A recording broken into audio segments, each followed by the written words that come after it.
I finished connecting the water lines.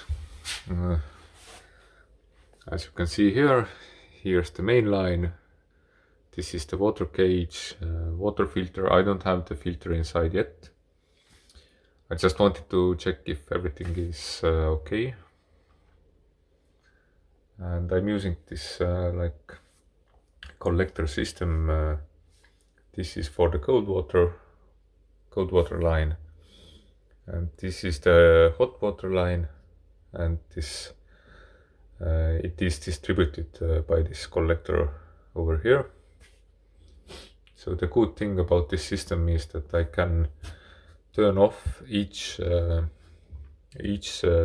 line.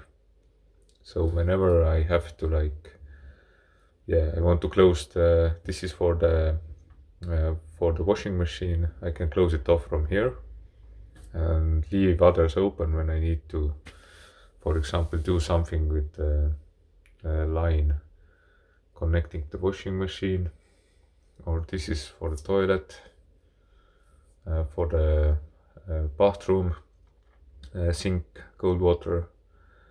This is shower cold water, washing machine.